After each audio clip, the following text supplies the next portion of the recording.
Hello everyone, welcome back to this channel. आज के इस वीडियो में हम लोग पढ़ेंगे chapter 4 of social science, what books and burials tell us. इस लेक्चर में हम लोग कवर करेंगे part 1 of this chapter. Mary in the library. As the bell rang, the teacher asked the students to follow him because they were going to the library for the first time. जैसे ही bell बजती है, teacher अपने student से कहते हैं कि उनको follow करें क्योंकि वो सारे बच्चे पहली बार लाइब्रेरी जा रहे थे। When Mary stepped inside, she found that the library was much larger than their classroom. उनमें से एक लड़की मैरी थी। जैसे ही वो उस लाइब्रेरी के अंदर जाती है, वो ये देखती है कि वो लाइब्रेरी उसके क्लासरूम से काफ़ी ज़्यादा बड़ी है। And there were so many shelves all full of books.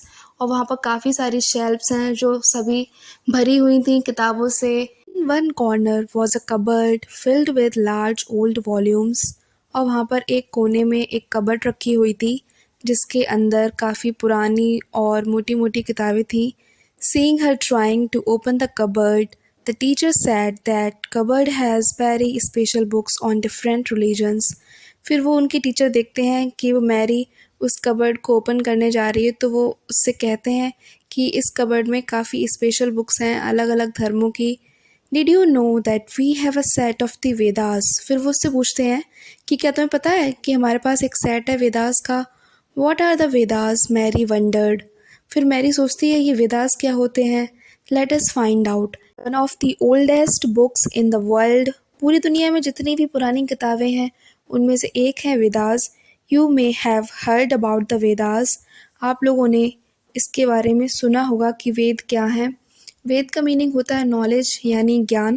There are 4 of them. हमारे पास 4 वेदास हैं, the Rigveda, Samaveda, Yajurveda and Atharvaveda. The oldest Ved is the Rigved, composed about 3500 years ago. और हमारे पास जो सबसे पुराना वेद है, जो मतलब सबसे पहले कंपोज किया गया था 3500 ईयर्स पहले, वो है ऋग्वेद।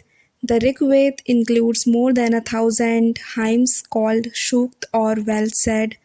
ऋग्वेद में 1000 से भी ज़्यादा हाइम्स हैं। हाइम्स का मतलब होता है अच्छी बातें जिसको गाकर पढ़ा जाता है। इसको सूक्त भी बोलते हैं। These hymns are in praise of various gods and goddess. In hymns में देवी और देवताओं की प्रशंसा की गई हुई है। 3 gods are especially important, जिसमें कि 3 gods काफ़ी स्पेशल हैं, इम्पॉर्टेंट हैं। अग्नि, द गॉड ऑफ फायर, अग्नि देवता। Indra, a warrior god, Indra देवता। And Soma, a plant from which a special drink was prepared. Soma plant एक काफ़ी इम्पॉर्टेंट प्लांट था उस समय, जिससे वो लोग एक स्पेशल ड्रिंक को प्रिपेयर किया करते थे, जिसे पीकर वो लोग काफ़ी एनर्जेटिक रहते थे और उनकी मेमोरी भी काफ़ी अच्छी हो जाती थी। These hymns were composed by sages. ये सारे हाइम्स, जिसे सूक्त भी कहते हैं, इनको कंपोज किया था सेजेस ने यानी ऋषि मुनियों ने। Priests taught students to recite and memorize each syllable, word and sentence bit by bit with great care. Priest बच्चों को पढ़ाया करते थे क्योंकि उस समय पर पुजारी ही गुरु हुआ करते थे। वो बच्चों को सिखाया करते थे कि कैसे वेद को रिसाइट करना है, क्योंकि वेद को पढ़ने का भी एक तरीका होता है। और उनको मेमोराइज कराते थे एक एक सिलेबल। सिलेबल का मतलब होता है एक ऐसा शब्द जिसके अंदर एक या एक से ज़्यादा वॉवेल प्रेजेंट हो यानी स्वर। और एक एक शब्द, एक एक सेंटेंस काफ़ी सावधानी से बच्चों को याद कराया करते थे। Most of the hymns were composed, taught and learned by man. ज़्यादातर जो हाइम्स हैं उसको कंपोज किया है मैन ने, पढ़ाया भी मैन ने ही है और याद भी मैन ने ही किए हैं। A few were composed by women. उनमें से कुछ ही को कंपोज किया है वुमेन ने। The Rigved is in old or Vedic Sanskrit, which is different from the Sanskrit you learn in school these days. Rigveda old Vedic Sanskrit में लिखी हुई है, which is different, जो कि काफ़ी अलग है। जो आज हम लोग स्कूल में संस्कृत पढ़ते हैं उनसे काफ़ी अलग है। Sanskrit and other languages. Sanskrit is part of a family of languages known as Indo-European. Sanskrit Indo European family का पार्ट है। कुछ इंडियन लैंग्वेजेस जैसे कि असामी, गुजराती, हिंदी, कश्मीरी एंड सिंधी, और एशियन लैंग्वेजेस जैसे कि पर्शियन और काफ़ी सारी यूरोपियन लैंग्वेजेस जैसे कि English, French, German, Greek, Italian and Spanish इस फैमिली को बिलोंग करते हैं। They are called a family because they originally had words in common. इन सबको एक फैमिली इसलिए कहा जाता है क्योंकि इनके जो शब्द थे उनकी एक कॉमन रूट थी। टेक द वर्ड्स मातृ संस्कृत, माँ हिंदी एंड मदर इंग्लिश। इन तीनों शब्द में क्या सिमिलरिटीज़ दिख रही हैं? ये तीनों शब्द का मतलब एक ही है जिसका मतलब है माँ। Other languages used in the subcontinent belong to different families.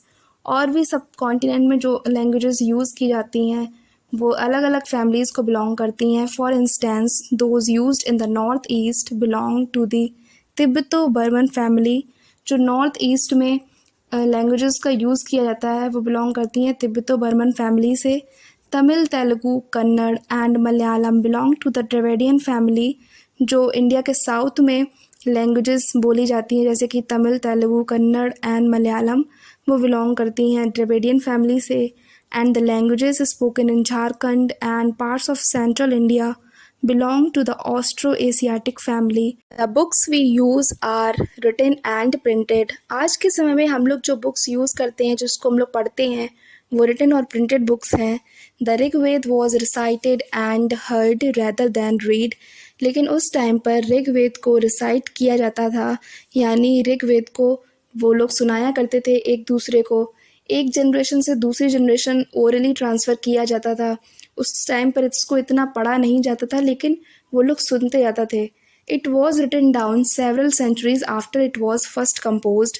जब पहली बार इसको कंपोज किया गया था उसकी काफ़ी सारी सेंचुरीज़ के बाद इसको लिखा गया।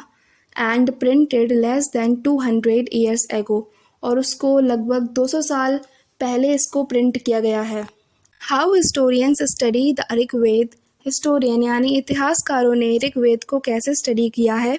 Historians like archaeologists find out about the past, but in addition to material remains, they examine written sources as well. Archaeologists ने past के बारे में काफ़ी चीज़ें खोजबीन करते रहते हैं लेकिन इसके अलावा वो written sources को भी examine करते हैं। Let us see how they study the Rigved. Some of the hymns in the Rigved are in the form of dialogues. Rigveda में कुछ ऐसे हाइम्स हैं जो कि डायलॉग्स के फॉर्म में हैं। This is part of one such hymn, a dialogue between a sage named Vishwamitra and two rivers, Byas and Satluj, that were worshipped as goddess. इसमें एक डायलॉग है विश्वामित्र ऋषि और दो नदियों के बीच में ब्यास और सतलज, जो उस टाइम पर उनको देवियों के रूप में पूजा जाता था।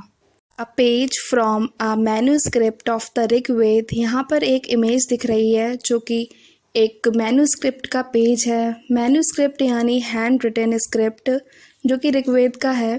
This manuscript of the Rigveda on birch bark was found in Kashmir. यहाँ पर जो ऋग्वेद का जो मैन्यूस्क्रिप्ट दिख रहा है वो एक ट्री होता है बर्च, उसके बार्क पर लिखा हुआ है। वॉज फाउंड इन कश्मीर जो कि कश्मीर में मिला था। About 150 years ago, it was used to prepare one of the earliest printed texts of the Rigved, as well as an English translation. आज से लगभग 150 years पहले इसका यूज़ किया गया था। सबसे पहला जो प्रिंटेड टेक्स्ट था ऋग्वेद को प्रिपेयर करने के लिए और इसको इंग्लिश ट्रांसलेशन के लिए भी यूज़ किया गया था। It is now preserved in a library in Pune Maharashtra. आज के समय में ये पुणे महाराष्ट्र की एक लाइब्रेरी में प्रिजर्व्ड रखा है। Vishwamitra and the rivers. Vishwamitra, O rivers, come down from the mountains like two swift horses, like two shining cows that lick their calves. Vishwamitra ऋषि यहाँ पर उन दोनों नदियों से कहते हैं कि आप दोनों पहाड़ों से निकलकर नीचे आई हैं, जैसे कि दो तेज रफ्तार वाले घोड़े आ रहे हैं और जैसे कि दो चमकती हुई गायें अपने बछड़ों को लिक कर रही हैं। You move like chariots to the sea through the power of Indra. वो कह रहे हैं उनसे कि आप लोग ऐसे मूव कर रहे हैं जैसे कि रथ काफ़ी तेज़ी से समुद्र की तरफ जा रहे हैं। Through the power of Indra, Indra देवता की पावर की वजह से। You are full of water and wish to unite with one another. वो उनसे कहते हैं कि आप दोनों पानी से भरे हुए हैं और आगे जाकर आप दोनों आपस में मिल जाएंगे। The rivers, we who are full of water move along the path the gods have made for अस।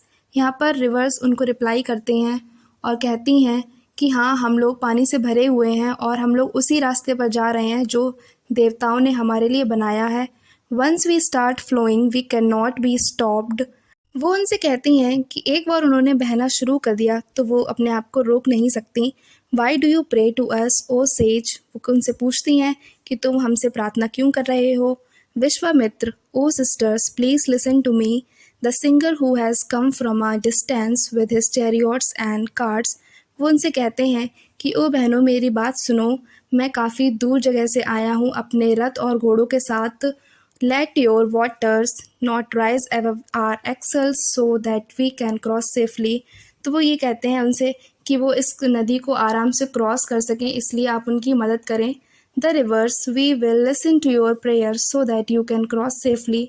फिर रिवर्स उनको कहती हैं कि हाँ, हमने तुम्हारी प्रार्थना सुन ली है और तुम इसको आराम से क्रॉस कर सकते हो। Historians point out that this hymn was composed in the area where these rivers flow. Historians ने ये पॉइंट आउट किया कि ये हाइम उस जगह पर कंपोज किया गया होगा जहाँ पर ये दोनों नदियाँ फ्लो करती होंगी।